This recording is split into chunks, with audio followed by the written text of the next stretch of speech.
All right, happy Tuesday. I'm Justin. I'm JP. And we're the Podcasting Dead. It's Paranormal Tuesday, in which we talk about some kind of weird phenomenon. It's not paranormal, kind of, I guess, makes you think of ghosts, but really we discuss anything that's not normal. Yeah, unexplainable. But not to be confused with Conspiracy Wednesday, which is where we usually talk about And sometimes they do bleed together a little bit. You never know. Do you have a conspiracy that we're talking about tomorrow? I've got a few things I'm mulling over. Yeah. So that's a hard no. That's a hard no. It's a hard no. No, what? I was thinking about something last night, but then something kind of clouded my mind, and now I can't remember it. But I'm gonna figure it out. I'm thinking about restructuring the whole podcast. We'll talk about that as we get into later this week, into next week. Restructuring it, maybe taking some things or myself out of it. We'll talk about it as we get into it. But because I don't know. I mean, the listeners, are you enjoying the Paranormal Podcast? I don't feel like they really get much attention. And if it don't, then, don't get me wrong. We love being here to provide you entertainment. But if you're not watching it, then trust me, it saves us some trouble of not doing it. We could find something better to use a Tuesday for. So just let us know in the comments what you think of the paranormal stuff. And it's like you said, there's only so many paranormal things we can really talk about without having an actual person who's encountered these things to interact with, Yeah, so we might be shutting down the paranormal, and I don't know about the conspiracy, because I feel like there's a ton of conspiracy. I just don't feel like JP's excited about it like he used to be. Oh, man, I don't have, I'm just not listening to as many harebrained podcasts as I was before. Like you listen to them nonstop leading up, then we start podcasting about it, and you just stop. Well, it's like before, I was working in the grocery store, and that's all I had to do was listen to these things all night long, and so I don't know. I just need to get back on my research. That's all it is. Just trying to figure out how to do this podcast going forward. We'll get into the Chupacabra stuff here in a minute, because I realize it's been 2 minutes and 25-ish seconds, and you probably clicked on this to hear about a Chupacabra, and now you're cursing us out, and you probably won't. But consider hitting that subscribe and like button. We'll save the podcast channel specifics for after we talk about the Chupacabra. But today's Paranormal podcast is about El Chupacabra, which is Spanish for the goat sucker.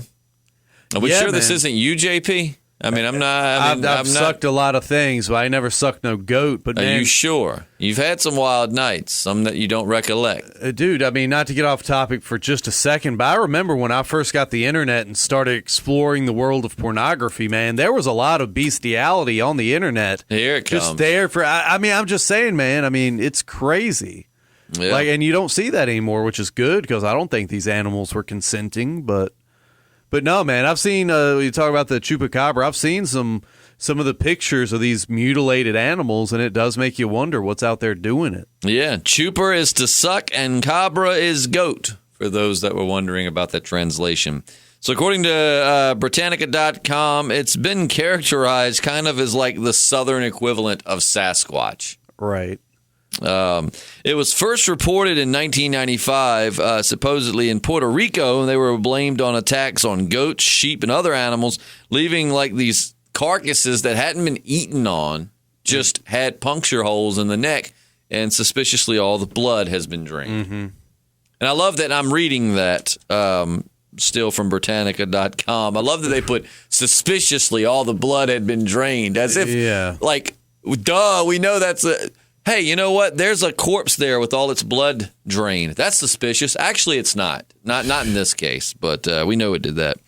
But so actually what's really cool, too, is this one guy actually, when I hate that I don't have his name to give him the credit, but he did like this 5-year study on the Chupacabra and kind of found like patient zero in a way, like the first person to report actually seeing the creature with their own eyes. And it was a lady named Madeline Tolentino. Tolentino. I'm sure I'm saying that wrong. But that was in 1995. She supposedly saw the creature out of her window. But the reports of what this creature looked like all started off one way and then kind of completely changed through time. So originally, early depictions of the creature said it looked like a giant, like reptilian kangaroo with these big red eyes, an oval head, fanged teeth, and a long, like sharp-looking tongue. Mm-hmm. But of course, now some people are saying it looks more like a dog. I'm sure you've seen those on the internet, right? Like the hairless dog-looking things people are claiming at Chupacabras. Right? Yeah, I've seen some weird pictures out there, man. It's one of the few things I don't know, because this doesn't like go way back in folklore, like you said. They first started that we seeing know. them. I mean, Right. I'm sure if somebody were to draw some comparisons, we could probably find something in some kind of old culture, right, that sounds a lot like the Chupacabra. But yes, this is a fairly recent cryptid. Yeah, it's not like Bigfoot where we've got these legends. And like you said, maybe there are legends out there. We just haven't, ferreted them out. But it's crazy, man. I know I've what little research I've done on Chupacabra, a lot of people think they're extraterrestrial, almost like a pet or something of these aliens that just kind of got left behind. Like when you take your dog on vacation, it runs off and you never get it back. Oh, my damn blood-sucking dog. I hate when he does that. Yeah. Chupacabra, actually, too, for our Walking Dead listeners, is the name of the episode, I believe, where Daryl falls down that hill in the woods in season 2 dude. and, has visions of Merle antagonizing him as he's trying to get back to the top and all of that. I hate that I don't know the number. I used to, but I'm pretty sure that episode is called Chupacabra. I wonder why it was called Chupacabra. Because was there he talks any to his going on? no, there was no sucking going on because he talks to Merle in his head and he talks about the time he saw a Chupacabra. I forgot about that. That was a really good episode. That was a great episode. Yeah. Yep. And Merle fans were stoked because we hadn't seen him since they left him on the roof at that point, and then there he was. But actually, what's interesting is radio programs in Chile have accused NASA of creating the Chupacabra in a lab while conducting tests on mandrills, which are animals similar to like baboons. Huh. And that the creature, I don't know if they released it or it escaped. But what's interesting is they say if you draw some comparisons, the Chupacabra is pretty similar to the Jersey Devil here in America. Yeah. So I don't know. I don't know if it's here. I don't know. The Chupacabra to me just sounds like mistaken identity. It's been reported throughout the Americas and as far north, of course, here as the United States. But here in recent times, different looking Chupacabras have been reported in many of the same places as these attacks. They're smaller, and this is what I was talking about earlier, and they actually move around on 4 feet. See, the Chupacabra reports of the giant lizard kangaroo thing. Reports that they, are bipedal. They walk around on 2 feet. However, modern creatures that people are saying are Chupacabras move on 4 feet, and they look like a hairless canine, more or less. And they actually have found some of these dead, I believe. I don't know if they've caught any alive. I know they found some corpses before. They've actually been examined, but were identified as coyotes. Dogs are like hybrids of the two, and the lack of hair was due to mange. However, if they were a failed government experiment, isn't that what they would want you to think? I guess so, man. It's weird. I mean, can you think of an animal that just punctures something and drains the blood and runs off? Well, they do say too, officials do say that wild dog attacks, like packs of wild dogs, do that sometimes. Though they get in these feeding frenzies and they'll bite. Yeah, and imagine they bite and hit the right artery. I guess maybe it could pump most of the blood out. Right. And they barely eat anything and they run off. Yeah, because now there have been some crazy instances where like farms were decimated. Like something just killed a ton of the animals, but didn't eat any of them for the most part. Now, that's what's bizarre, is to go around killing all these animals and draining the blood, but not eating any of them. And there's always the possibility it's a man-made prank, that there are just some sick people out there doing this to further, the spread of the legend of the Chupacabra. Mm-hmm. But I don't know. I hate to write stuff off. The Chupacabra, for me, the main reason why I wasn't super excited to do this one as opposed to Sasquatch or, skinwalkers or whatever, is that there's been so much evidence put forward that kind of make the Chupacabra. I mean, skinwalkers are a mythological thing anyway, so there really is no proof for them, as there really is no proof necessarily, I guess, against them. But with the Chupacabra, it's so many explanations for what it could be. And when I was young, I used to think this was the coolest thing ever. I wanted to write a book about it. Like there was this real world monster. Yeah, not a book about chupacabras, but, have them be like the bad guys or whatever. But yeah, conspiracy theories range from, again, failed NASA experiment to, like JP said, extraterrestrials that were here on vacation and left. ETs, come get your pet. Yeah. Like normal dogs, the worst thing they do is they shit in the floor. And they maybe chew up your socks or your shoes. This one's chewing up people's livestock, okay? It's time to cut. This is why Earth has a strict no pet policy for extraterrestrial visitors. That does happen, though. You think about it, people get these exotic pets and release them into, our ecosystems, like the snakehead fish or whatever, and just decimates local populations. You know? Just moves right to the top of the food chain. Non-native species, they're invasive species. Right. They come in and wreck the ecosystem. Yeah, well, we've got that. That was kind of the case down here with coyotes. Yeah, we've seen that with several animals in our area. And what they do? They release coyotes to curb the deer population, right? Hey, it's been so long, man. I can't remember. Deer or rabbit? Yeah, and now just the coyotes are out of control and. Well, they want to release like bears. There already are plenty of bears around here. They release jaguars, man. And there's been reports of mountain lions in our area. One guy supposedly took a picture of one that was maybe 20 minutes from where I live, but a lot of people are saying it's fake and this was a guy that I know, but a lot of people were calling him out because there was no time stamp on the picture. Yeah. No, things that are consistent normally with these photos, with these trail cam footage. My pal Skippy just posted a something like that. It was like a let me see if I can pull it up real quick. Were you about to say bobcat? Because there are plenty of bobcats around here. No, I know it's bobcats, but it was like almost like a leopard or something. I don't know. Well, while you find that, back on the subject of the chupacabra, have you ever thought about this? Like, you and I have both talked about the possibility and, believing that there's a chance that there are interdimensional beings. Sure. What do you think? Maybe it's like they opened up a portal and just didn't realize that this thing got through. Sometimes, do you think that some cryptids here on our planet could be a result of opening portals to other dimensions that they slip through? Kind of like the stuff from Stranger Things, those upside down creatures. Right, yeah, like out. maybe we're experimenting, and in doing it, we open a portal even temporarily, or maybe a little wormhole or black hole or something, and these things slip through.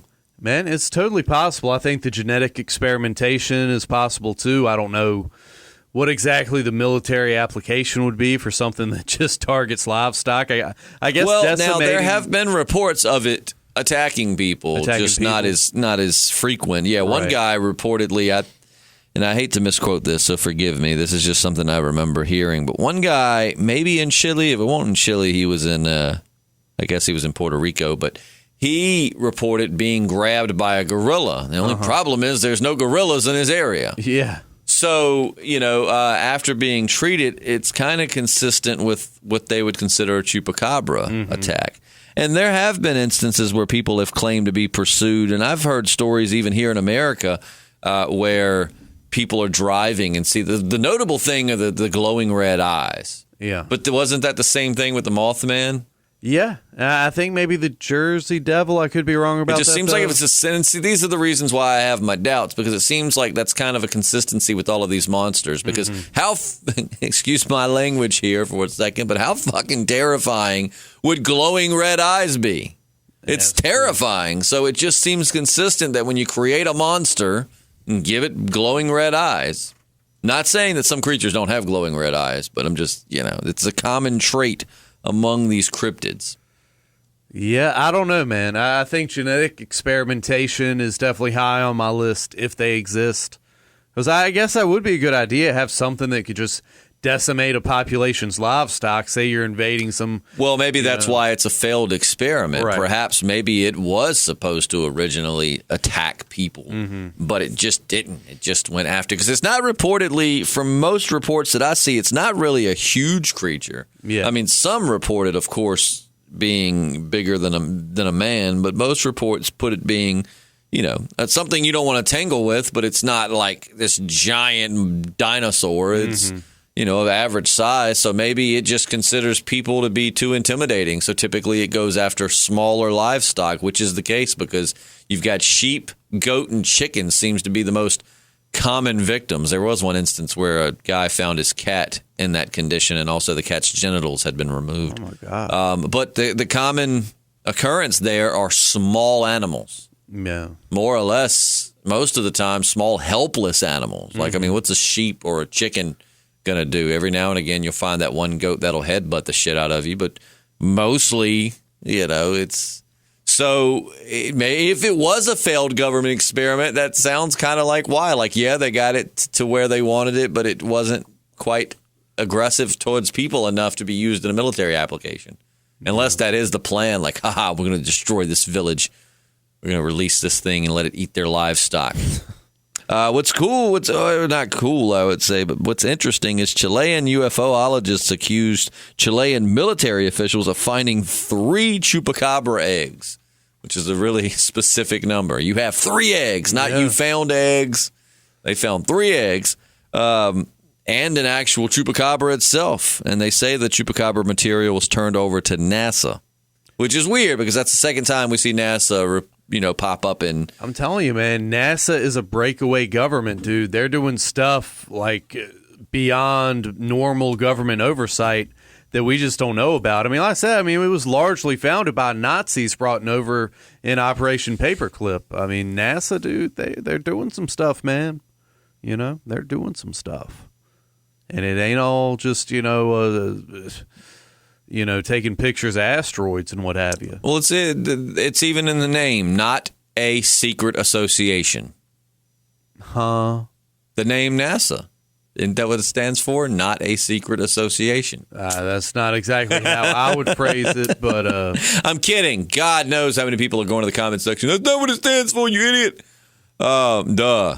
But I don't know, man. A lot of... it could just, like I said, a lot of reports from experts, and I do use air quotes here, experts, because of course it's kind of like with detective work. We've said before, like watching these documentaries on people who were forced to confess to a crime they didn't commit. A lot of times it's not about solving the case; it's about closing the case. Yeah. And that's the same thing, not just with criminals, but with cases like this. It's not so much that they're interested or trying super hard to solve it, they just need to close it. Yeah, they want that book deal or whatever it is. So when experts say something, I'm not, I understand that that's just the official explanation. That doesn't mean it's concrete or actually what happened. But the official explanation of wild dog attacks is pretty consistent with the areas where this happens. And like I said, sometimes dogs do get in these weird frenzies, they say, where they will like bite and kill, but they actually won't stick around to eat and they'll take off. And that seems to be the case a lot. But that's, if we're being realistic, that's the top of my list, is between that and just people who are trying to perpetuate this mythos, Yeah, because I have seen pictures where it's 2 very distinctive puncture marks made by fangs. And like you said, it could very well just be some sick monkeys out there wanting to get some publicity. And, right. I'm sure in a lot of cases they can sell these photos to, what's that tabloid paper you see in the grocery store? Oh, yeah. I've been seeing those since I was a kid. News or whatever. So, yeah. So, you got that or wild dogs. That's my being realistic. That's my 2 thoughts. Wild dogs or people just trying to keep this thing going. However, if we're gonna get into the land of sci-fi, because it's always fun to imagine what if and kind of go into that place. My top 2 choices are going to be it's an extra dimensional creature or number 1 an experiment.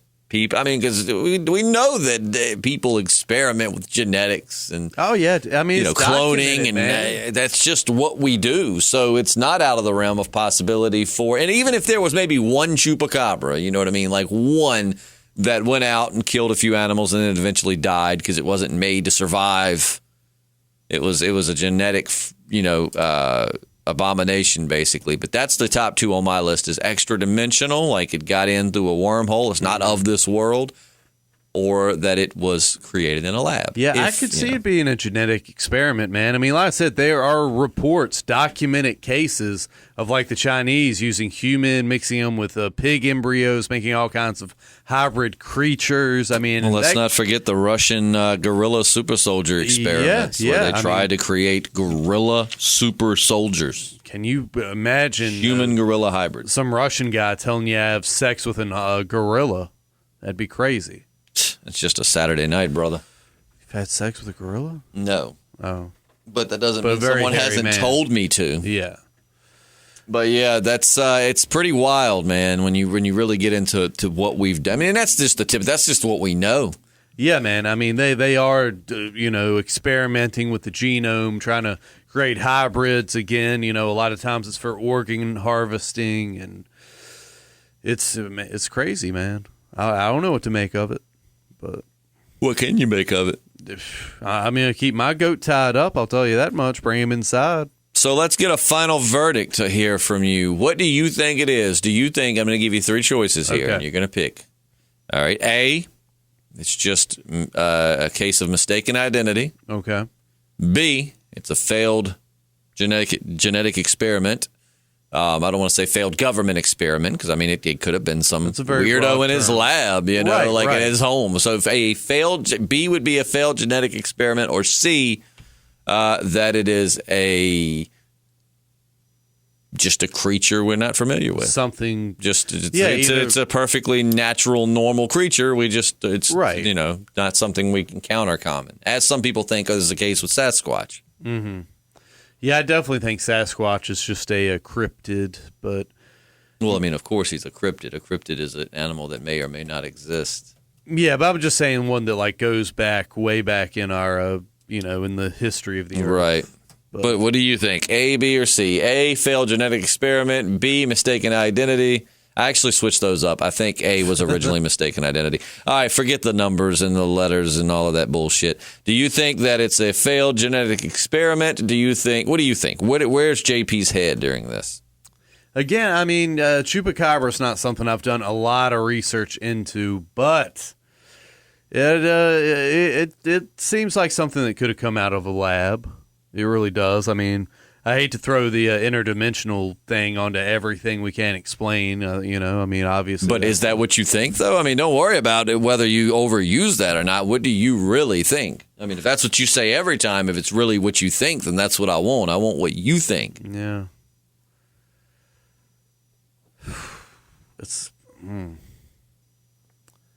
It's a tough one. Like I said, I could see it coming out of a lab, especially we're talking about 80s, 90s, I think ultimately it's a case of mistaken identity. However, again, if we're going to go that paranormal route, if we're going to go with that kind of otherworldly approach, then I am all for a failed genetic experiment. Mm-hmm. I think that somebody was playing around with something. And a lot of reports back in the day report it being very scaly, yet kind of furry.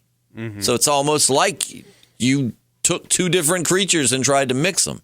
Yeah, man. And, they say that the government or NASA, the NASA used to work, mess with these mandrills, mm-hmm. which were creatures similar to baboons. So, I mean, a monkey that has been genetically modified, it kind of matches the descriptions if you look this up. So it's not out of the realm of possibility. It's been going on since time immemorial. That's why Sodom and Gomorrah were nuked by and large.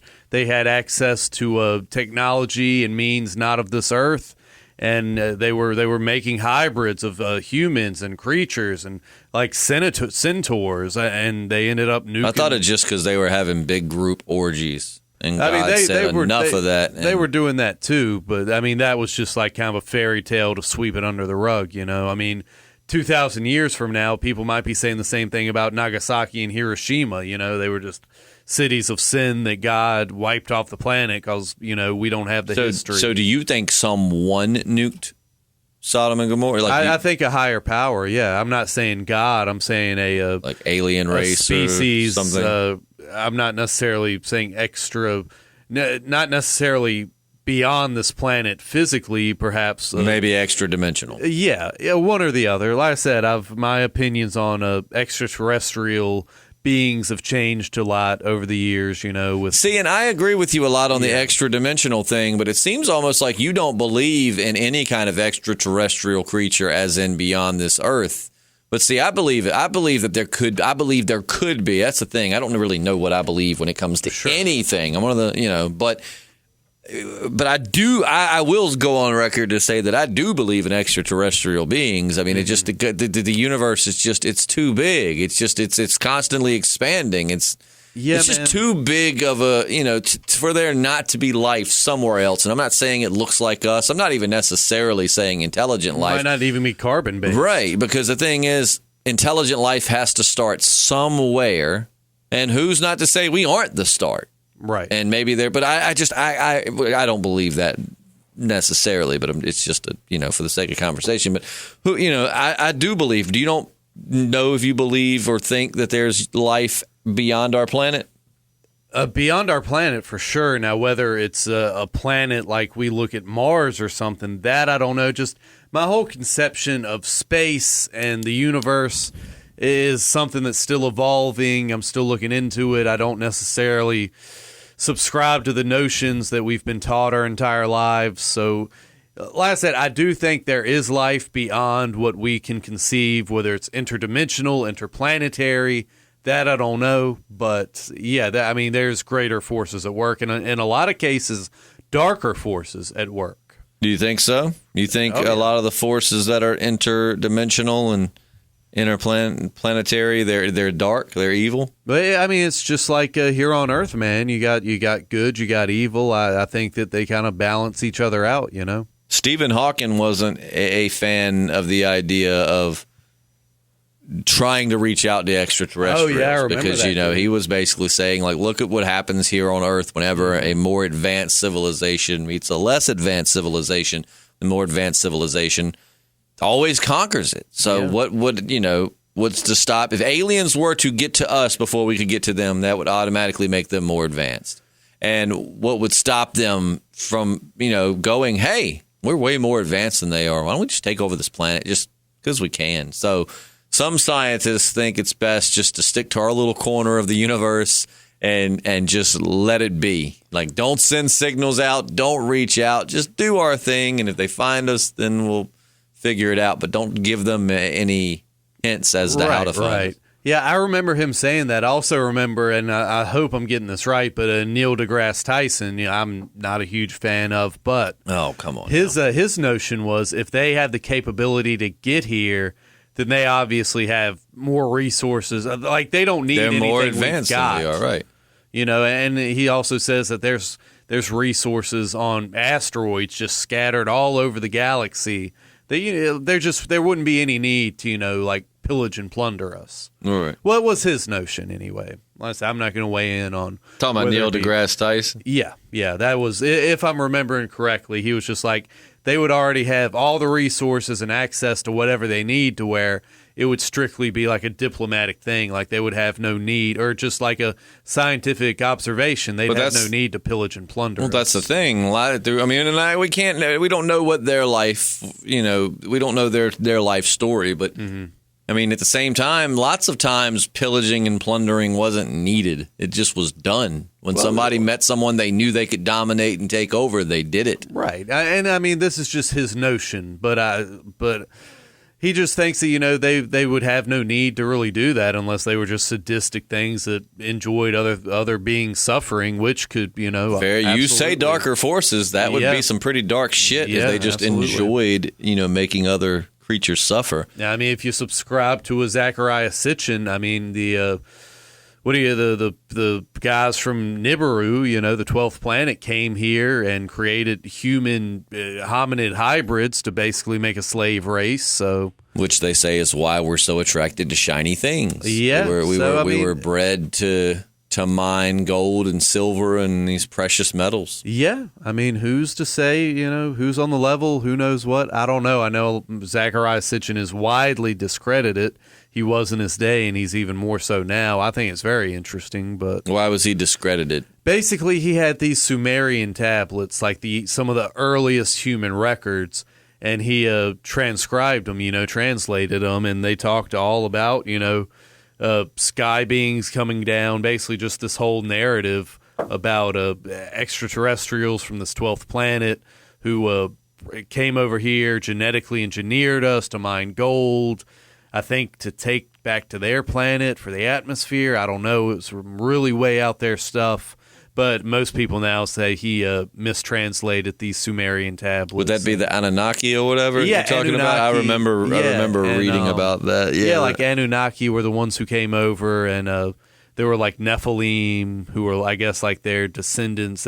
I'm sure I'm getting a lot of this wrong. I read some of Zecharia Sitchin stuff, but it's been like almost 10 years ago. I believe they talked about that on ancient astronauts as well. Dude, a lot of ancient alien stuff comes from Sitchin's books and Chariots of the Gods, that Von Erich dude or whatever his name is. Chariots of the Gods? Mm-hmm. Yeah, I've never read that one. It's still all over Barnes & Noble. I just found it. And it was probably 2007 or 8, maybe even 2000. I'm terrible sometimes with years, so I'm going to... Actually, I don't know. Sometimes I'm pretty good with years. I don't know. Maybe 2009 or 10. Gosh, I've been going to Barnes & Noble and just wasting money on books for so long. I can't... But yeah, I've got that Chariots of the Gods, because they have that guy on Ancient Astronauts a lot, which is why when I see him on there, I'm like, hey, I bought that guy's book. Yeah. And then you got the extraterrestrial beings guy with the crazy hair. Right. Gregorio, however you say his name. But yeah, no, I've always found the idea fascinating that the extraterrestrials we see darting through the sky are not extraplanetary beings or anything, that they're actually just far advanced humans traveling through time, just observing history. Yeah, man. And that might be why they're so elusive and why they don't want us to see them or catch up with them, because they're trying their best to leave history intact and untampered with. Right. It's like archaeologists of the future don't have to dig stuff up. They can just go back and watch it as it happened.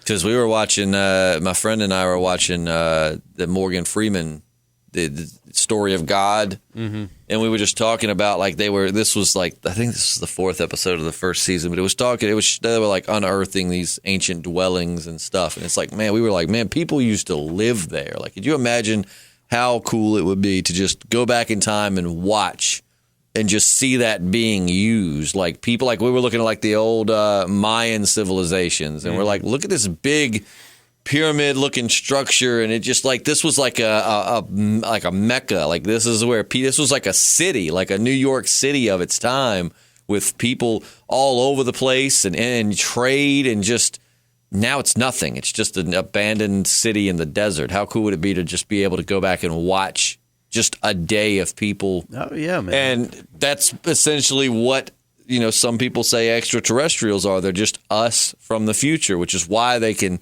Because a lot of people describe it's almost like their crafts move so fast that and I know we've gotten way off from Chupacabra, but I mean, that's pretty much, this is all going into extraterrestrial talk, I guess. But, a lot of people say it's almost like they're not moving the craft, they're moving space-time around them. Right. Which would, have a little to do with time travel. Yeah. Yeah, man, it's interesting stuff. I love those ancient, monuments too. I've told you I want to go to Peru and see the Nazca lines, and also do ayahuasca, which is a whole other thing. But is that another drug? Well, I mean, it's what the shamans used for thousands of years. It's got DMT, and that's how they communicated, so to speak, with these entities from other dimensions, whether you call them spirit guides, whether you're just communicating with your own subconscious. I mean, it's interesting too, because spirit guides. So we talked about that. I spoke with my friend Jesse about spirit guides. Our friend one of our friends said, "What, spirit guides are just demons? Stay away from them." you ponder that spirit guides could be not ghosts or demons, but maybe extra dimensional beings from like another dimension. I think it's curious, yeah. Reaching out, which and explain for new listeners, DMT and opening up your brain, because we've talked about that, but it's been a while. Explain that to new listeners. Actually, I'm trying to put together a podcast for next week. We're going to have a special guest in who's done a lot more psychedelic adventuring than I have. But anyway, DMT, it's for one thing, it's widely believed to be produced in our pineal gland, which is like in our forehead or something. And it's found in nature, in different elements in nature. I think you can derive it from a certain kind of frogs. People in like Peru and these areas, they get it from roots. And DMT can absorb through the stomach, but they figured out a brew to where it can actually absorb through the stomach. And generally, you smoke DMT and you have like maybe a 10, 15, 20-minute trip where you're transported to another place and you communicate. And this is everyone who does it has a very similar experience. You communicate with beings that are not of this earth, and they tell you things about yourself, about humanity. And a lot of people say, well, that's just you communicating with your subconscious. Other people say that, no, you're going to a different place and communicating with things of a different realm. You thinking it's allowing people to astral project, maybe? I think it has a lot to do with that, man. And a lot of people say that there's information that the Nazis were experimenting with this. They were actually like taking your blood out and oxygenating it. And maybe that's what Illuminati people are doing now. But basically, like DMT, like anything else, your body eventually like builds a tolerance. So they would get you like right on the precipice of death. Because a lot of people think that when you die, your pineal gland releases all this DMT, and that's what transports your soul, or whatever you want to call it, to the next realm, the next dimension. And that, the Nazis were getting technology from this realm, because a lot of people think that there's, like we were talking about, dark entities in the DMT realm, or whatever dimension you want to say you're going to. And so they were getting it from this, that, and the other. And a lot of people think that dreams have to do with DMT slowly being released from our pineal glands. So it's interesting, man. And a lot of this DMT found in nature, people think it has to do with the development of the human brain. And that's kind of, I really want to dive deep into that maybe next week, going to the stoned ape theory, going to how hallucinogens have been used by the government. We talked about that a couple of weeks ago with MK Ultra, and just really dive deep, man. Like it's something that really interests me. I'm a aspiring psychonaut, someone who wants to, like delve into psychedelic experiences. I've only had a handful of them, but they can be very enlightening, and that's what I hear. Interesting. A lot of people think, you talk about LSD or mushrooms, it's just like ecstasy. It's recreational. It's for partying. I don't think that at all. I think it's very therapeutic and for self-exploration, and maybe even reaching over to the other side and touching something or somebody. So it's very interesting to me. At least. It's interesting to think that DMT could maybe disrupt whatever's tethering your astral form to your physical body in this realm, and perhaps taking DMT kind of maybe even temporarily severs that tie and lets it transports you to another place. It's interesting in a controlled environment, man. I'd be willing to try that. Yeah, I'm definitely not going to sit in your living room and do it, but I know you've told me there are places in other countries where it's very. You're in a very controlled environment. It's almost like you go in and you've got people there to take care of you, and it's not like you're just doing drugs with friends. I'd be willing to just to see. It'd be interesting. And I mean, there's ceremonies you can find in America. Of course, being illegal, it's a little bit harder to find these places, but things are starting to turn around. I think Denver's legalized psilocybin, the active ingredient in mushrooms, which is awesome because they found it has a lot of therapeutic properties for people with a PTSD and things like this. So I think things are definitely moving in the right direction. I mean, they were experimenting with with stuff like this back in the 50s and 60s, and all of a sudden, just the whole war against drugs, it was over. No more experimenting with it. It's a real shame. It's interesting to think all of that going back to the Chupacabra, just that these extra dimensional beings. Again, if we're going to go if we're going to say the Chupacabra exists, then that's my top two choices is that it was an extra dimensional creature or a genetic experiment. Of course, I think at the end of the day, it's just mistaken identity. But it is cool to ponder, and I love the idea of extra dimensional places and people. But I suppose that's going to wrap it up for today's podcast. Apologize for it not being a little bit more informative. On the Chupacabra. But like JP said, with these paranormal podcasts, it's hard to do without someone sitting there. So maybe we can get a Chupacabra in studio one day. That would be nice. But I hear they're really expensive. Oh, their agents are a pain in the ass to work with. Trust me, firsthand experience. Sounds like somebody we know. Indeed, but. And when I say we're going to restructure the podcast, that is in no way a scary or bad. I just mean we're going to find a way to better use our time podcasting. Maybe we'll do less podcasts a week, but in doing that, we'll produce better quality podcasts because you got to see it from our side. When you're doing basically one a day for 4 or 5 days straight, you really don't have as much time to put into them because you're getting ready for the next one or you're finishing up the other one. So maybe we'll drop this down to 2 or 3 podcasts a week. Maybe something where like on Monday we'll talk about The Walking Dead or Fear the Walking Dead. Maybe Wednesday we'll hit a conspiracy, or maybe we'll combine paranormal and conspiracy into one podcast. Because sometimes, like you said, they do cross over and go hand in hand. So you're just talking about stuff that's a little out there. And then maybe Thursday or Friday we'll do the mail call. I don't know. Let us know what you think. Or we can just completely ditch the conversation and turn it into JP's Sex Corner, and we'll just have a podcast where every day we have sex in the corner. Well, you will be having sex in the corner. I'm not joining you. Oh, okay. But I don't know. So just let us know your thoughts. But don't forget to check out the Patreon to support the channel.